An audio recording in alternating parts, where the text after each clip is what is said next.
Friends, welcome to வண்ண பார்வை. இப்போ நம்ம பார்க்க போகிறது என்ன அப்படின்னா, லாஸ்ட் வீடியோ ஒன்று போட்டிருந்தேன். அந்த வீடியோவில் வந்து லென்ஸ் பற்றி எல்லா லென்ஸ் பற்றிலாம் சொல்லியிருந்தேன். Single vision lens, bifocal lens, progressive லென்ஸை பற்றி சொல்லியிருந்தேன். அதில் இன்னொரு 2 லென்ஸ் இருக்குது. ஆஃபீஸ் லென்ஸ்னு ஒன்று இருக்குது. அந்த ஆஃபீஸ் லென்ஸு எதுக்கு யூஸ் பண்ணுறாங்க அப்படின்னு பார்த்தீங்கன்னா, இன்டர்மீடியட் இவ்வளோ சிஸ்டம் ஒர்க்கு, இந்த டெஸ்க் ஒர்க்கெல்லாம் பண்ணுறாங்களோ அதுக்கெல்லாம் யூஸ்ஃபுல்லாக இருக்கும். அதே சமயம் நியர் விஷன் ரெண்டுத்துக்கும் சேர்த்து அதில் இருக்கும். அது எப்படி இருக்கும் அப்படின்றது ஒரு ஐடியாவுக்கும் ஒன்று காமிக்கிறேன். வேணா உங்களுக்கு பாருங்கள்.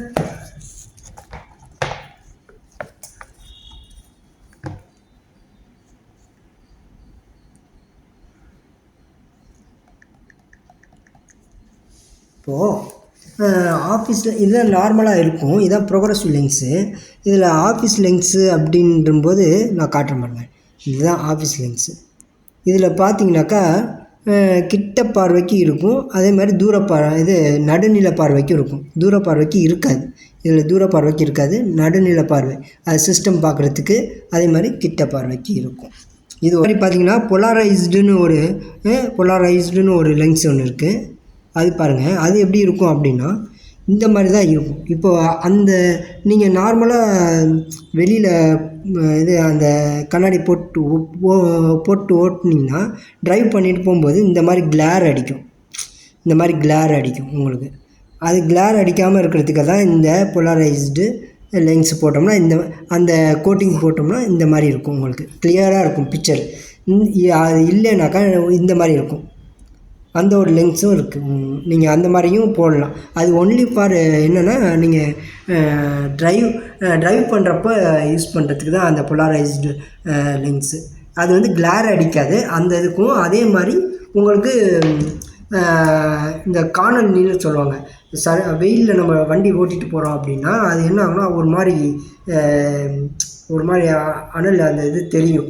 அதெல்லாம் தெரியாமல் இருக்கிறதுக்கும், இல்லை தண்ணியில் பட்டு அந்த கிளேர் அடிக்காமல் இருக்கிறதுக்கு, கிளாஸில் பட்டு நம்ம இதில் கிளேர் அடிக்காமல் இருக்கிறதுக்கு, இந்த மாதிரி இதுக்கெல்லாம் யூஸ் பண்ணுவாங்க. ஆனால் அதை வந்து நைட்டில் நம்ம ஓட்ட முடியாது. அதை போட்டுட்டு நைட்டில் வந்து ஓட்ட முடியாது. ஸோ இதுதான் இந்த 2 லென்ஸு எக்ஸ்ட்ரா இருக்குது. நான் லாஸ்ட் டைம் அதை சொல்லாமல் விட்டுட்டேன். அதான் இந்த வீடியோவில் நான் உங்களுக்கு சொல்லிடுறேன். இப்போ நம்ம பார்க்க போகிறது என்னென்னா, இந்த லென்ஸ் மேலே நிறைய கோட்டிங் வருது. அந்த கோட்டிங்லாம் என்ன அப்படின்றத நம்ம இப்போ பார்க்கலாம். ஃபஸ்ட்டு பார்த்திங்கன்னா, முன்னெல்லாம் பார்த்திங்கன்னா உங்களுக்கு கண்ணாடி லென்ஸ் தான் வந்துட்டு இருந்துச்சு. அந்த கண்ணாடி லென்ஸு இப்போல்லாம் வந்து அவ்வளோவா யாரும் யூஸ் பண்ணுறதில்ல. ஏன் யூஸ் பண்ணுறது இல்லைன்னா, ஜென்ரல் இதுதான் வெயிட் அதிகமாக இருக்குன்றதுக்காகவும், அதே மாதிரி கீழே விழுந்தால் உடஞ்சிரும் அப்படின்றதுக்குனாலும் அந்த கண்ணாடி லென்ஸு அவ்வளோ யூஸ் பண்ணுறதில்ல. ஆனால் வந்து அதை இப்போது சிலர்லாம் அதை யூஸ் பண்ணுறாங்க. சிலர்லாம் யூஸ் பண்ணுறாங்க. வேணும்னா அதுவும் பண்ணிக்கிறாங்க. பட் ரொம்ப யாருன்னா தேவை அப்படின்னா அவங்களுக்கு நம்ம பண்ணித்தராங்க. அதெல்லாம் ஒன்றும் ப்ராப்ளம் இல்லை. இப்போ வேணும்னா நமக்கு பண்ணித்தராங்க. ரொம்ப ரேர். ஆனால் இப்போ என்னென்னா ஃபைபர் லென்ஸுன்னு மாறிடுச்சு. இப்போ ஆல்மோஸ்ட் எல்லாருமே யூஸ் பண்ணுற லென்ஸ் எல்லாமே பார்த்திங்கன்னா ஃபைபர் தான். அது வந்து என்னென்னா வெயிட் இருக்காது. அது மாதிரி கீழே விழுந்தாலும் அவ்வளோ உடையாது. ஆனால் அதில் என்ன ப்ராப்ளம் அப்படின்னா, நிறைய ஸ்க்ராச்சஸ் ஆகிடுது. இந்த மாதிரி ஆகும்போது அது ஒரு மங்கலாக தெரியுது. அதனால தான் அதில் என்ன பண்ணிடுறாங்க அப்படின்னா, அது ஃபஸ்ட்டெல்லாம் ஹார்ட் கோட்டிங் தான் இருந்துச்சு. அந்த கோட்டிங் ஹார்ட் கோட்டிங் தான் இருந்துச்சு இப்போ வந்து நம்ம கோட்டிங் பற்றி பார்க்கலாம். அதாவது நம்ம யூஸ் பண்ணுற லென்ஸ் மேலே நிறைய கோட்டிங் இருக்குது. அந்த கோட்டிங் ஃபஸ்ட்டு வந்து கோட்டிங் வந்து என்ன அப்படின்னு பார்க்கலாம். ஃபஸ்ட்டு வந்து ஹார்ட் கோட்டுன்னு சொல்லுவாங்க. ஹார்ட் கோட் அப்படின்னு தான் இருந்தது. ஹார்ட் கோட்டிங் அப்படின்னு தான் இருந்தது. இந்த ஹார்ட் கோட்டிங்கில் என்ன ஆகும் அப்படின்னா, அது வந்து நாளடைவில் அது வந்து மங்கலாயிடுது, கிளேர் அடிக்குது, அப்புறம் ஸ்க்ராட்சும் இருக்கும். ரொம்ப அது டியூரபிலிட்டி இருக்காது. இந்த மாதிரி நிறைய அதில் வந்து ப்ராப்ளம் இருந்ததுனால அந்த ஹார்ட் கோட் வந்து அப்படியே ரொம்ப ரேர் உள்ளவங்க அது ஹார்ட் கோட்டு யூஸ் பண்ணுவாங்க. அதுக்கப்புறம் என்ன ஆயிடுச்சு அப்படின்னா, ஹார்ட் மல்டி கோட் அப்படின்ட்டு வந்துருச்சு. பார்த்திங்கன்னா அதில் வந்து ஹார்ட் மல்டி கோட் அப்படின்ட்டு கோட்டிங் அப்படின்னு வந்துருச்சு. இந்த ஹாட் மல்டி கோட்டிங்கில் என்ன ஆகும்னா நிறைய லேயராக இருக்கும். அந்த லேயர்லாம் அது ஒவ்வொன்றும் ஒவ்வொரு கோட்டிங்க்கு இது. அதில் ஃபஸ்ட்டு பார்த்தீங்கன்னாக்கா அதில் நிறைய கோட்டிங் இருக்குது. அது வந்து அதில் வந்து என்னென்னா ஆன்டி ரிஃப்ரெஷிங் கோட்டிங் ஒன்று இருக்கும். அதில் ஃபஸ்ட்டு வந்து இதில் வந்து ஆன்டி ரிஃப்ரெக்ட் இந்த ஹாட் மல்டி கோட்டிங்கில் என்ன இருக்கும் அப்படின்னா ஆன்டி ரிஃப்ரெக்ஷன் கோட்டிங் இருக்கும்.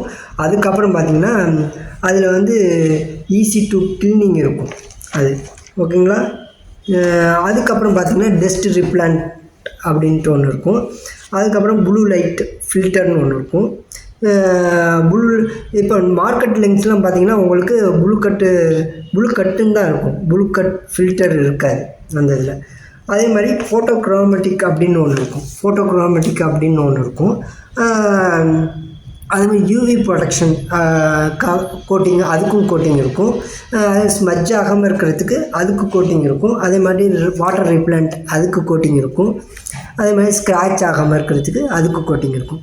இந்த மாதிரி அதில் நிறைய கோட்டிங் இருக்கிறதுனால தான் அது வந்து ஹாட் மல்டி கோட்டிங் அப்படின்றது இருக்கும். இந்த ஹாட் மல்டி கோட்டிங் வந்து ஏஆர்சி அப்படின்றத பார்ப்போம். ஏஆர்சி கோட்டிங் அப்படின்னா என்ன அப்படின்னா ஆன்டி ரிஃப்ராக்டிவ் கோட்டிங் அப்படிம்பாங்க. இது கொடுக்குறதுனால என்ன ஆக போகுது அப்படின்னா, ஒரு லென்ஸில் இந்த ஏஆர்சி கோட்டிங் இருக்கிறதுனால என்ன ஆக போகுது அப்படின்னா, நீங்கள் பார்க்குற பார்வை வந்து நல்ல கிளார் அடிக்காமல் தெளிவாக தெரியறதுக்காக தான் அந்த ஆன்டி ரிஃப்ரெஷிங் கோட்டிங் கொடுப்பாங்க. அது ஒரு இது நான் வேணால் எக்ஸாம்பிள் வேணால் உங்களுக்கு காட்டுறேன். ஆன்டி ரிஃப்ராக்டிவ் கோட்டிங் அந்த கோட்டிங் எப்படி இருக்கும் அப்படின்றத காட்டுறேன் உங்களுக்கு. இப்போ வந்து இந்த இடம் பார்த்தீங்கன்னா இப்படி தான் நார்மலாக இருக்கும். இது ஆன்டி கோட்டிங் இல்லாமல் எப்படி இருக்குது பாருங்கள், இப்படி தான் இருக்கும். ஆன்டி ரிஃப்ராக்டிவ் கோட்டிங் இல்லாமல் இருக்குது. இதே ஆன்டி ரிஃப்ராக்டிவ் கோட்டிங் நம்ம போட்டோம்னா எப்படி இருக்கும்னா இந்த மாதிரி இருக்கும். இந்த கிளார் இல்லாமல் இருக்கு பாருங்கள், தெளிவாக தெரியுது பாருங்கள். இதுக்காக தான் அந்த இதை நம்ம போடுறோம். இதில் வந்து பார்த்திங்கன்னா உங்களுக்கு நல்ல பளிச்சுன்னு தெரியும். நீங்கள் நார்மல் ஐயில் எப்படி நம்ம பார்க்குறோமோ அதே மாதிரி நமக்கு தெரியும். இதுக்கு தான் வந்து நம்ம ஆன்டி ரிஃப்ராக்டிவ் கோட்டிங் நம்ம யூஸ் பண்ணுறோம். இந்த ஹாட் மல்டி கோட்டிங்கில் இதுவும் ஒரு கோட்டிங். Thank you friends. எனக்கு தெரிஞ்ச வரைக்கும் நான் இதில் லென்ஸில் வந்து என்னென்ன கோட்டிங்லாம் இருக்கும் அப்படின்றத நான் சொல்லிகிட்ருக்கேன். இதுக்கு முன்னாடி நான் ஸ்பெக்ஸ் பற்றிலாம் எனக்கு தெரிஞ்சதை உங்களுக்குலாம் ஷேர் பண்ணிக்கிட்டேன். இப்போது இதில் கொஞ்சம் கோட்டிங் பற்றி சொல்லியிருக்கேன். நெக்ஸ்ட் வீடியோவில் வந்து உங்களுக்கு இன்னும் கொஞ்சம் கோட்டிங்லாம் இருக்குது. அந்த கோட்டிங்கை பற்றியும் நான் எக்ஸ்பிளைன் பண்ணுறேன் உங்களுக்கு. இப்போது உங்கள் ஃப்ரெண்ட்ஸு ரிலேட்டிவ்ஸ் யாராச்சும் ஸ்பெக்ஸ் யூஸ் பண்ணுறாங்க அப்படின்னா உங்களுக்கு இந்த வீடியோ கூட நீங்கள் ஷேர் பண்ணுங்கள். சில விஷயங்கள் அவங்களும் தெரிஞ்சுக்குவாங்க. எனக்கு தெரிஞ்ச வரைக்கும் உங்களுக்கு டீட்டெயிலாக சொல்லுங்கள். இதில் நான் ஒரு இடத்துல வந்து சொல்லியிருப்பேன், அந்த பொலாரைஸ்டு லென்ஸ் பற்றி உங்களுக்கு சொல்லியிருப்பேன். அந்த லென்ஸ் பார்த்திங்கன்னா நீங்கள் வந்து டேயில் மட்டும்தான் யூஸ் பண்ண முடியும், நைட்டு அதை யூஸ் பண்ண முடியாது, ஓகேங்களா. அது ஒன்று. அதுக்கப்புறம் வந்து ப்ளூ லைட்டு ஃபில்டர் வந்து நான் வந்து உங்களுக்கு இன்னும் போக நிறைய இடத்துல சொல்லுவேன். அப்போ இருந்தாலும் இதை சொல்கிறேன். இதில் உங்களுக்கு வந்து மார்க்கெட் லென்ஸில் வந்து ப்ளூ கட் லென்ஸ் தான் கிடைக்கும். ஆனால் பிராண்டட் லென்ஸில் வந்து ப்ளூ ஃபில்டர் லென்ஸுன்னு கிடைக்கும் உங்களுக்கு. நான் அதில் ப்ளூ கட் ஃபில்டர்னு சொல்லியிருப்பேன். பட்டு இதை வந்து உங்களுக்கு தெரிஞ்சுக்கிட்டு. Okay, thank you.